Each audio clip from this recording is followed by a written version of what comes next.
दोस्तों, हम लोग बहुत परेशान रहते हैं सही डिसीजन लेने के लिए। हमसे ज़्यादा समझदार जानवर हैं, पता है, एक तरीके से, क्योंकि उनको बहुत डिसीजन लेना नहीं पड़ता। उनकी बॉडी डिसाइड करती है। उनको भूख लगती हो तो खाना खाते हैं, चाहे जंगली जानवर हो चाहे पालतू जानवर हो, भूख के साथ खाना खाते हैं। हम लोग सोच सोच के काम करते हैं।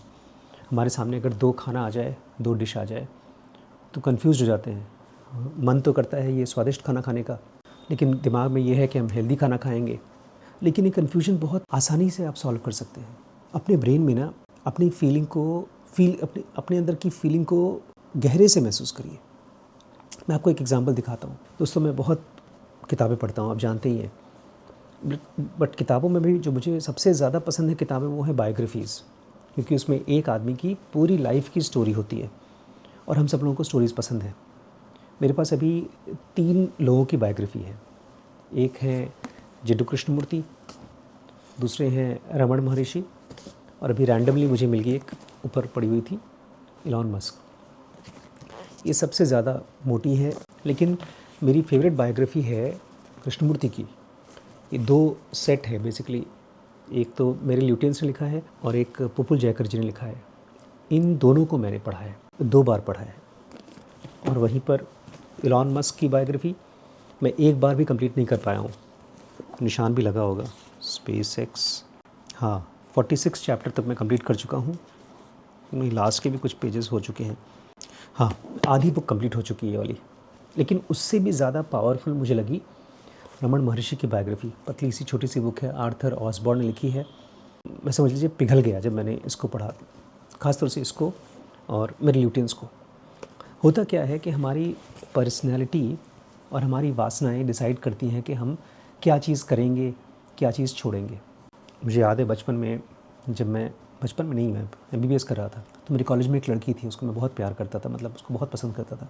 लेकिन उससे शादी नहीं कर पाया मैं, क्योंकि मेरे माता पिता राज़ी नहीं थे और मैं भी उस समय रिवोल्ट नहीं कर पाया। और वहीं पर जब मेरी शादी डॉक्टर रिम्पी से हुई है, तो रिवोल्ट करने की ज़रूरत नहीं पड़ी। ये भी हमारा एक दूसरे को देख करके हम पहले से पसंद कर चुके थे। लेकिन सही डिसीजंस को लेने के लिए बहुत सोचना नहीं पड़ता है, आपको अपने आप को फील करना पड़ता है। जब मैंने इस किताब का 1 पेज पढ़ा, फिर 2 पेज पढ़ा, फिर 3 पेज पढ़ा, फिर पढ़ता ही गया। ऐसा आप लोगों के साथ भी हुआ होगा। कोई किताब उठाते हैं, आपको बहुत पसंद आती है, तो पूरी की पूरी बुक ख़त्म हो जाती है। और वहीं पर अब बहुत से काम करने की कोशिश करते हैं, लेकिन वो चालू नहीं होता या आधे में जाकर के ख़त्म हो जाता है। कभी भी अपने आप को अधूरे काम के लिए गिल्टी मत फील कराइए, क्योंकि वो डिसीजन आपने नहीं लिया है, वो आपके अंदर की वासनाओं ने लिया है। मुझे लगता है कि मेरी वासनाएं स्पिरिचुअल ज़्यादा हैं, इसलिए मैं स्पिरिचुअल बायोग्राफीज़ पढ़ता हूँ।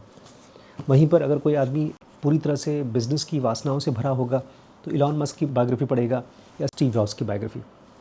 ये पूरी की पूरी बायोग्राफी डॉक्टर साहब ने, डॉक्टर रिम्पी ने, फर्स्ट पेज से लास्ट पेज तक कंप्लीट की है। मैंने अभी तक नहीं पढ़ा है, मैं सोच रहा हूँ पढ़ना चाहिए, पता नहीं कब पढ़ेंगे। तो मेरा पॉइंट क्या है, डिसीजंस हम लेते नहीं हैं, डिसीजंस हमारा ब्रेन लेता है। लेकिन आपको उसके लिए थोड़ा सा टाइम देना पड़ेगा, ब्रेन को पेशेंट रहना पड़ेगा। हमारे घर में जब से चाचा जी की डेथ हुई है, मेरे पापा की पूरी जनरेशन एकदम हिल गई है, परेशान हो गई है, दुखी हो गई है। लेकिन मैंने देखा कुछ लोग ज़्यादा दुखी हैं, कुछ लोग कम दुखी हैं, लेकिन दुखी सब हैं। तो ये दुख की इंटेंसिटी ज़्यादा है कि कम है, ये डिपेंड करती है आपकी बाकी वासनाओं में। अब मान लीजिए मैं अकेला हूँ लाइफ में और मेरे साथ कोई नहीं है, तो मैं शायद ज़्यादा दुखी होऊंगा। लेकिन वहीं पर मेरा फैमिली है और मुझे उसकी देखभाल करनी है, तो एक बंदे की जाने की वजह से मुझे लॉस तो फील होगा, लेकिन बाकी रिस्पॉन्सिबिलिटीज़ मुझे डिस्ट्रैक्ट करेंगी। तो आपको ना जब भी कोई डिसीजन ले रहे हैं, चाहे वो सही हो चाहे गलत, एक चीज़ जानिए कि वो आपके बारे में इन्फॉर्मेशन दे रही है और वो कभी गलत नहीं है। कोई डिसीजन कभी गलत नहीं होता। इसलिए मैं शीश को बता रहा था, चाहे तुम अकाउंट्स करो, चाहे इकोनॉमिक्स करो, चाहे फिज़िक्स करो, डिसीजंस कभी गलत नहीं होते। वो हमेशा आपको एक स्टेप आगे ले जाते हैं दुनिया में, लेकिन मेनली तुम्हारे अंदर कि तुम क्या हो इसको डिस्कवर कर पाओगे। दोस्तों डॉक्टर साहब क्यों हंस रही हैं पता है आपको? क्योंकि मेरी और इनकी इसी बात पर बहस चल रही है कि मैं अपनी जो भी गाड़ी हमारे पास है उसके ऊपर लिखवाना चाहता हूँ DK ब्रेन्स।